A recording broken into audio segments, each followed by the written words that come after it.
Slovenská hokejbalová extraliga pokračovala cez víkend 18. kolom. Ružinov privítal v Gajaroch Skalicu. V minulej sezóne sa Ružinovu proti Skalici nedarilo. Aj v prvom meraní síl v tomto ročníku zvíťazili Záhoráci. Tí dokonca v prebiehajúcej sezóne ešte v riadnom hracom čase nenašli premožiteľa. Očakávanie bolo také, že ako s každým súperom prišli sme hrať výrovnanú partiu, po prípade získať všetky body. My sme mali také očakávania, že sme vedeli, že už to play-off sa nám blíži, že sme tam v podstate už jednou nohou. Tak sme chceli dneska si skúšať súpera fakt z tej najvyššej triedy a zistiť, že sme na to naozaj. A čo sa týka aj hernej stránky, aj tej bežeckej. Ružinovčania dostali studenú sprchu hneď v úvode zápasu. Ešte len v 29. sekunde udrel Polák a v 3. minúte bolo už 0-2. Po chvíľu na to síce znížil Blaško, no ešte v tej istej minúte to po gole Vladíka bolo už 1-3. Chvíľku pred sirenou skorigoval Huber na rozdiel jediného gólu. 2-0 prehrávali, no ale potom chlapci sa nejak trošku zobudili a tie chyby sme minimalizovali a sa nám podarilo do toho zápasu dostať gólom na 2-1. Potom sme ešte prehrávali 3-1. V prvej minúte druhej tretiny pridal Blaško svoj druhý gól a bolo vyrovnané. Ďalšie presné zásahy sa potom nakopili až v poslednej 5-minútovke tejto časti hry.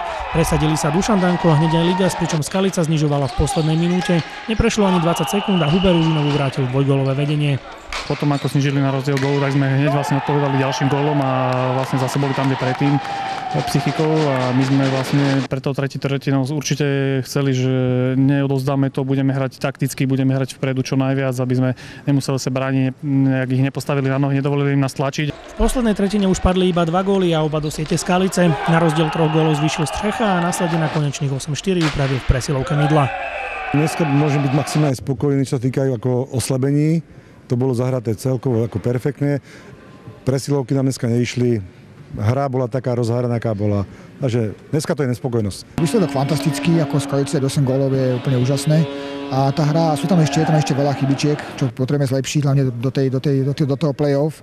Ale inak je to stále lepšie. No, chlapci majú progres, zlepšujú sa, tréningy sú výborné, takže je to naozaj momentálne na takej dobrej línii. Čakali ste, že dneska Skalici dáte 8?